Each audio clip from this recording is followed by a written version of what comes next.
नमस्कार, मैं advocate Anil Dubey.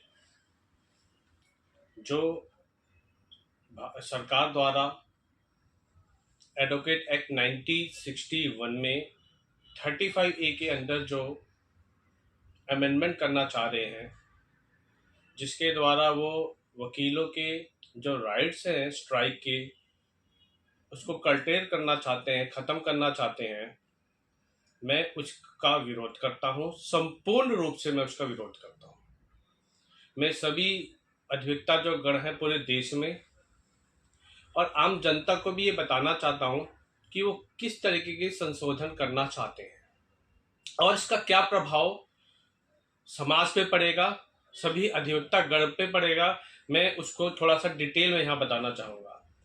35A के अंदर जो लॉ मिनिस्ट्री है वो क्या संशोधन करना चाहती है, मैं इसको शॉर्ट में बताना चाहूँगा। धारा 35A को शामिल करना, इसमें न्यायालय के काम से बहिष्कार करने पर रोक लगाने का प्रावधान है।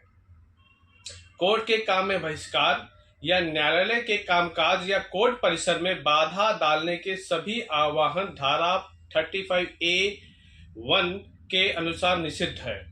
प्रावधान का कोई भी उल्लंघन कदाचार माना जाएगा, अनुशासनात्मक कार्रवाई के लिए उत्तरदायी होगा। इसको अगर मैं एक्सप्लेन करूं तो ये एक हम जज की मोनोपोली पे चल रहे हैं। मान लो जज कुछ भी हमारे क्लाइंट के लिए करता है। कई बार हमने बहुत सारे केसेस ऐसे देखे हैं जहां वो अपनी डिस्क्रिशनरी पावर का गलत यूज करते हैं, लॉ का वो मिसयूज करने लग जाते हैं। और अगर हम अपने क्लाइंट के फेवर में कोई बात कहेंगे जो जज को पसंद नहीं आएगी तो वो फिर कदाचार के रूप में आ लिया जाएगा। हम किसी तरह की कोई स्ट्राइक नहीं कर पाएंगे इस केस के अंदर, और हम जरा सा भी कुछ बोलेंगे तो वो कंटेम्प्ट की प्रोसीडिंग में आ जाएगा और 35A(1) में हमें बार भी किया जा सकता है। आगे हम इसके आगे चलते हैं। इससे पहले खंड 2 के प्रावधान में कहा गया है कि वकील केवल तभी हड़ताल में भाग ले सकते हैं जब इससे न्याय प्रशासन में बाधा ना आए। तो अब आप देखिए, हम हड़ताल पे बैठ भी गए और सरकारी कामकाज, न्याय का कामकाज चलता रहेगा तो अपनी मनमानी से डिसीजन जो है जज साहब देते रहेंगे। तो हम किस तरफ बढ़ रहे हैं? वकील का क्या काम रह गया है? वकील क्यों कोर्ट आते हैं? वकील कोर्ट आते हैं न्याय दिलाने के लिए, लेकिन यहाँ न्याय तो दो तरफा होना चाहिए। लेकिन यहाँ जज की मोनोपोली हो जाएगी, जज की जो मनाएगा वो करेगा। हम आवाज ही नहीं उठा पाएंगे अपने वकील, अपने साथी वकीलों के लिए, अपने जो भी मुवक्किल हैं उनके लिए। तो मैं सभी आम जनता से भी कहूंगा, ये काला कानून है, इसको किसी भी रूप में हम नहीं मानेंगे। ये सिर्फ वकीलों को स्ट्राइक से नहीं रोक रहे हैं, ये न्याय से रोक रहे हैं पूरे देश की जनता को। आपको न्याय नहीं मिलेगा, मैं ये कहना चाहूंगा। और बहुत स्ट्रेट फॉरवर्ड सरकार को ये कहना चाहूंगा कि जज, जितने भी जजेस हैं, मैं सभी को नहीं कह रहा, लेकिन बहुत से कुछ ऐसे जजेस हैं जो अपनी पावर का मिसयूज करने लगेंगे और हम आवाज नहीं उठा पाएंगे। हम किसकी आवाज उठाते हैं? हम आवाज उठाते हैं आम जनता की, जो कोर्ट में न्याय के लिए आती है। हम न्याय के लिए लड़ते हैं, लेकिन हमारे अधिकारों का ये हनन नहीं है। ये अधिकारों का हनन है, आम जनता के अधिकारों का हनन है। अगर हम देखें तो ये आम जनता को मोनोपोली की तरफ ले जाने की कोशिश करी जा रही है। मैं सिर्फ वकील भाइयों को ही नहीं, पूरे देश के वकील भाइयों के लिए ही नहीं, पूरे देश के आम जनता के लिए कह रहा हूं, ये खतरे की घंटी है।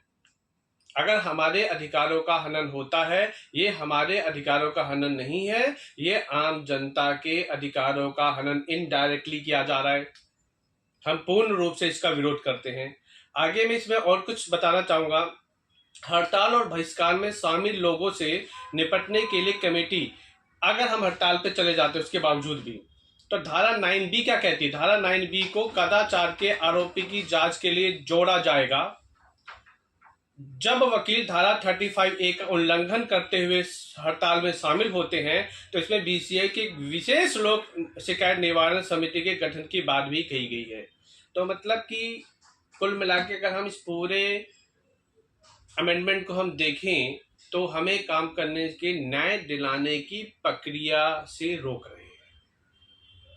थोड़ा सा भी गलत हुआ और हमने हल्की सी आवाज उठाई तो हम पे जितने भी वकील भाई हैं जो आवाज उठाएगा उस पर शिकंजा कस दिया जाएगा। तो फिर आवाज तो हम उठा ही नहीं पाएंगे, और जब आवाज उठा नहीं पाएंगे तो न्याय कैसे मिलेगा? न्याय सिर्फ डिपेंड हो जाएगा न्यायाधीश के ऊपर, जज साहब के ऊपर। वो देना चाहें तो ठीक, और अगर वो नहीं देना चाहे तो भी ठीक।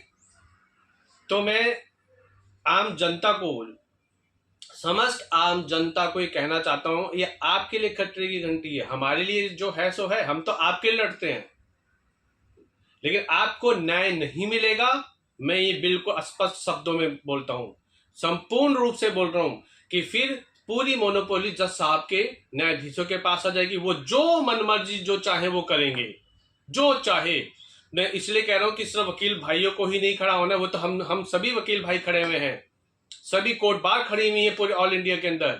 मैं आम जनता को भी कहना चाहता हूं कि ये सिर्फ वकीलों के लिए नहीं है, ये आपके लिए है। तो इस विशेष रूप से आप लोगों को भी इस धरना प्रदर्शन स्ट्राइक में शामिल होना पड़ेगा। हम किसी हालत में किसी भी पदाधिकारी जो भी उच्च स्तर पर बैठे हुए हैं या बार काउंसिल के अंदर ऊपर बैठे हुए हैं, उनकी किसी की बात नहीं मानेंगे जब तक कि ये अमेंडमेंट को स्ट्राइक डाउन नहीं किया जाएगा। जिस दिन नोटिफिकेशन लॉ मिनिस्ट्री का आ जाएगा, strike down of the amendment 35A of the advocate act 1961, उस दिन से हम स्ट्राइक को कॉल ऑफ कर लेंगे। उससे पहले हम बिल्कुल कॉल ऑफ नहीं करेंगे। इसलिए सभी आम जनता, समस्त अधिवक्ता जो गण है पूरे इंडिया में, वो यूनाइट हो और हमें लड़ेंगे, अंतिम सांस तक लड़ेंगे। इसलिए भाइयों, मैं इससे ज्यादा कुछ नहीं कहना चाहूंगा। मैं फिर at the last not the least, मैं एडवोकेट अनिल दुबे इस अमेंडमेंट का विरोध कर रहा हूं, और मैं अपने समस्त अधिवक्तागण पूरे देश जो इसके लिए लड़ाई लड़ रहे हैं उनके फेवर में मेरा भी कुछ योगदान होगा तो मैं वो करने के लिए तैयार हूं और कर भी रहा हूं मैं। धन्यवाद, नमस्कार।